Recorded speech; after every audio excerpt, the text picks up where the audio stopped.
But Barry Alvarez went on his show, the Barry Alvarez Show, live from our good friends at Ruth's Chris Steakhouse in Middleton. I'm sure they enjoyed the sizzle, swizzle, and swirl happy hour at Ruth's Chris Steakhouse in Middleton. Maybe a steak sandwich, maybe after the show, an old-fashioned or a Coors Light. Seared sashimi is fantastic there, and I'm sure they had great service from our guy Kevin out there, and Lee obviously is fantastic out at Ruth's Chris Steakhouse in Middleton. That's where the Barry Alvarez Show takes place more often than not. That's where it was yesterday, and that's where and when Barry Alvarez said this. Coach, what do you make of how fans have reacted here I think it's embarrassing. I think it's terrible, despicable. They're spoiled rotten. Here's a team that you got young players trying to come on. They're competing. They're going to have a chance to get better, and you flip on them. They're early in the season, and you flip on them, and you're chanting for the coach. What do you think that makes? How do you think that makes the players feel? Exactly. And that's a great point, Coach. That's disrespectful. It's not loyal. You're not a fan. If I'm a person sitting next to me, boom, I tell them, get your ass out of here. We don't need you in here. You don't want to watch this? Go someplace else. Go boo in a bar. That really upsets me. That was the Fire Fickle chants, which, I'll say this, Fire Fickle within the stadium, fair game. Booing within the stadium, fair game. I wouldn't do either. I mean, you were at the Bear game with me. The Bears were booed, I think, at some points during the game. I didn't boo. Bears. I don't boo. I think it is a bit. I feel stupid booing. I hate booing. I'm not a booer. I feel super dumb. Ryan's a booer. Ryan is a booer for sure. I feel so stupid doing it. Yeah. I just more note it. I wouldn't chant fire, said coach, but I'm not going to fault the student section for it. And let's get that part first. Fire Fickle. Mm-hmm. Fair, unfair in the confines of Camp Randall. I mean, fair for why the students were doing it. They want to see a winning football team. They want to see good football. They were promised good football team and championship winning team when he came in. So, yeah, it's fair. Would I do it? No, I wouldn't do it. If I was a student and I'm around 1,000 other students, 5,000 other students, I'll probably do it because you feel a little bit of peer pressure, I'm sure. But also, the fact that there's fans there that actually care enough about Badgers football to, one, even be in attendance at the game, and two, to chant that, that shows that fans are passionate, and that shows that the students care about the football team. They're not booing, or they're not chanting fire X player or booing the players. They're booing the coaching staff. Yeah, and Derek knows that. Barry knows that. They are propping the kids up like they're children, like they're babies out there. They are getting paid to be there. Right. Most of those athletes on the field are getting paid to be there. They're no longer just student athletes. They are getting paid money, so therefore they are just a click below professional athletes. Right, and also they weren't directed at them. No. I mean, we were acting like these are delicate wilting flowers on the sideline for the Wisconsin Badger football team that's going to melt down or can't handle their team being booed or Fire Fickle chants. How much is Fickle getting paid this year? Too much. I don't know if this. That also goes into it. I believe his average annual salary was $8 to $7 million per year. So 8 to 7, 7 to 8, my guy. Why would you say 8 to 7? Because I started thinking it was 8, but I think it might be closer to 7 now. It's at least 7. It's around $7.5 million per year, I believe. That's a lot of money. Yes. It's a lot of money to be underperforming for your job. Yeah. Sorry. Yeah. I mean, any money over $30 million is a lot based off of the performance that the Badgers have put on the field the last 3 years. So the Badger team, Barry Alvarez, a part of it in this case, should be shaking the hand of every fan that showed up for that game. Anybody that's putting money into this team. Yeah, because the product stinks. Mm-hmm. And Barry Alvarez set the standard, and it's not for wins. And Barry knows this. It's not about wins. It's about the team looked lifeless. The team looks unprepared and lifeless, and it is frustrating. And fans have the right to boo. They have the right to yell Fire Fickle, just like you get. This is why the players get paid. This is why the coaches get paid. This is why Luke Fickell has a $25 million buyout, is that they have to deal with the crap if it comes their way as well. They get all the adulation, but they're going to get the crap. But there's also this other part of it that The university is basically giving away tickets to people within the program to be like, hey, just show up so we don't look completely empty. And I was at that game. I think I've only missed one Badger home game over the last 17 years. And so I was at, I know, right? I didn't realize I was such a fan. I was going to say, do you have a life? Like, Every Badger Saturday we'd go, and then, got to go to the game either with partners, get to go to a game with partners or go to the game covering the games back in the day. True. Molly, how long were you at the University of Wisconsin? 2 years, right? 2.5 years or so. In the time you were there, how many, did you go to every Badgers home game that you could? Football game? No, but I was also, so I actually was working here part-time while I was in school too, and I actually did go to games, but I was always in the press box. And there was 2 seasons that I went to every single one. I went to every single post game after.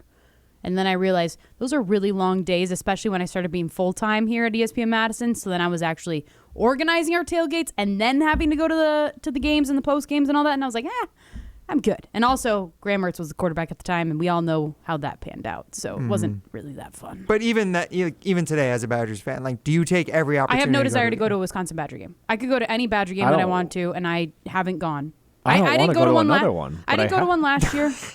I have to. I didn't go to one last year. I thought about going to one this year. I've thought about maybe. I don't know. I don't really have a desire. I don't have a desire. I just have to go. I barely want to watch them on TV. Watching on TV is worse. That's honestly why I go. If I watch them on the TV, I'm going to fall asleep. I tried to take a nap during the Alabama game, and I couldn't. So it was just on the background while my back was towards the TV. You just turned away from it. I love it. I did. I was trying to take a nap.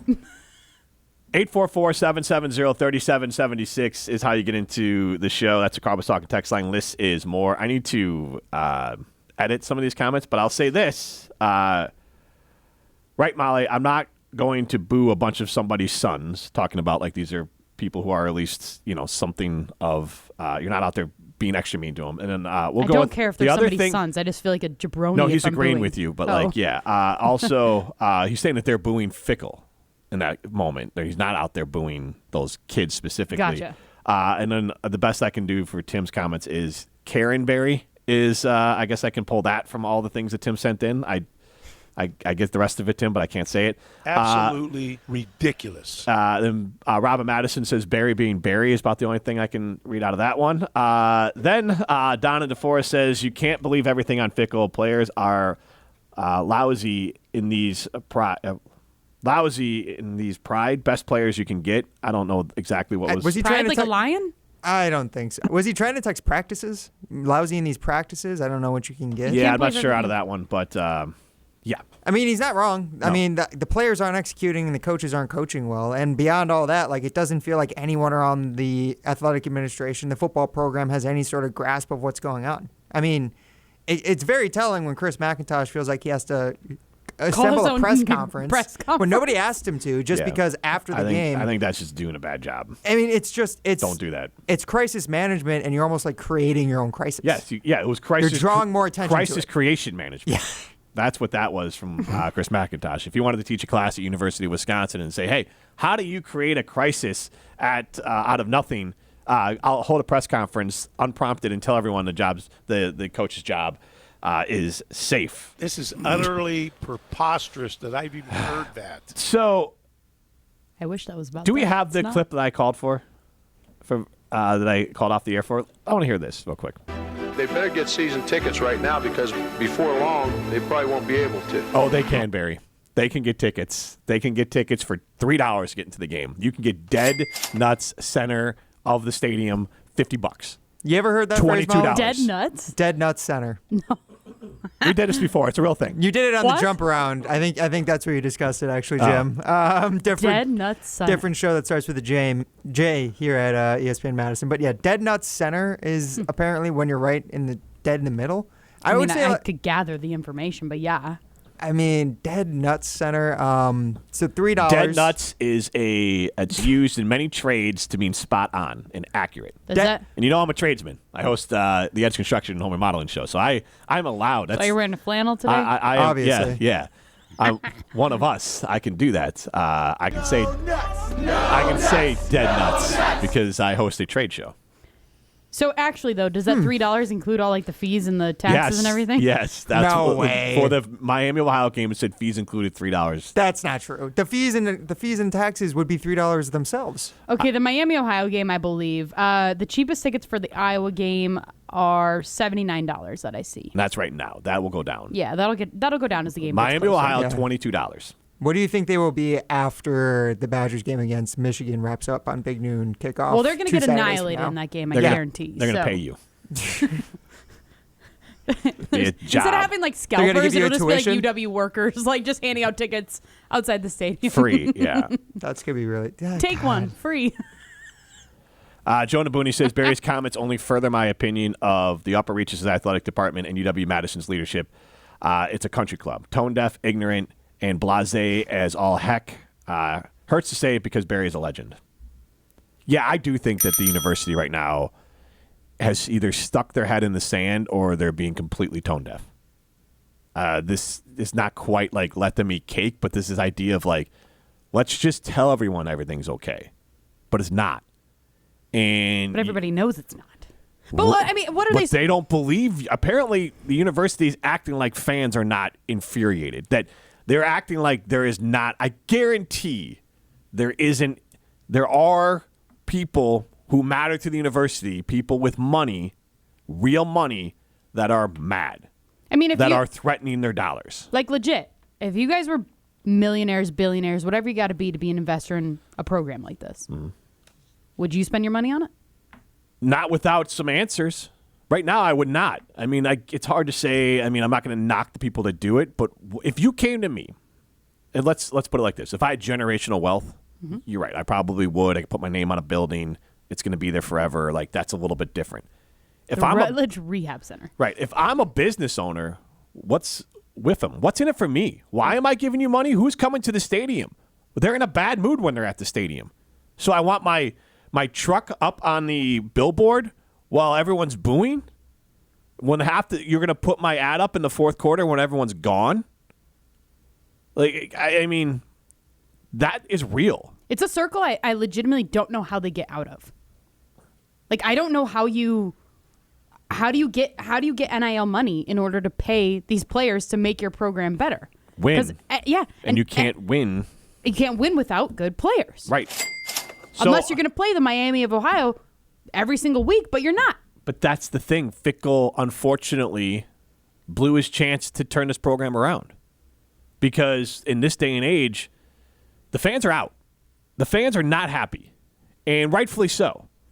So then, how do you get money? Because the fans are, at some level, representative of business owners and people donating to the program. And so if you don't have their money, how are you getting, and you don't have their excitement, how are you getting more money? And if you're not getting more money, how are you getting more players? But there is something interesting, too. I don't remember, Ryan, if it was you or if it was Matt yesterday that said it, but like, whoever the next head coach is going to be, because I think that we can all agree that it feels like there's going to be a new head coach for the Wisconsin Badgers football program next year, okay? I think we can all align that that's the way that it's trending, right? Mm-hmm. How long are you giving the next person? Because we gave Luke Fickell 2.5 years, essentially. Like, in this day and age of college athletics, is that enough time? Are we being too harsh on Fickell? I think it depends on the resources you have around you and the resources supporting you from the program itself. I think what Luke Fickell had to come in and change, there's not many coaches in all of college football who could come in and change that within 2.5 years. Now, I think there are some coaches and a good amount of coaches who would at least have a competitive product on the field at this point, unlike what we saw this past Saturday. That's it. Non-competitive. This team looked like they didn't give a crap. And that game, if you guys remember, leading up to it, one, I wanted clarity this year. I wanted Fickell, be good. All I wanted 6 games, we know what's going on. 5 worst case scenario. Now we're trending towards 4 or less wins. So then we know this ain't working. I don't care about the schedule. Fickell, and I understand there's injuries and all that, Fickell would have a longer leash. One, to be fair, and it's not his fault. This one is not his fault if he was a former Badger. Let's just be honest on that. Sure. That is not his fault. If he was from Wisconsin. Yep. He would have a longer leash, and that is out of his control. But if the program had taken advantage of year one and not looked so disjointed, like the end of the program might have been him hiring Phil Longo. Because they had 2 years of inept and impotent offense that couldn't score. With no identity. And now it might be too little too late because you're right. He's not going to get fired, and he should not get fired now. But if this season goes the way we think it's going to go, which is winless the rest of the way, well, then that is fireable because you can't go from 6 to 5 to 2. That's the wrong direction. And I think that's what we're all saying.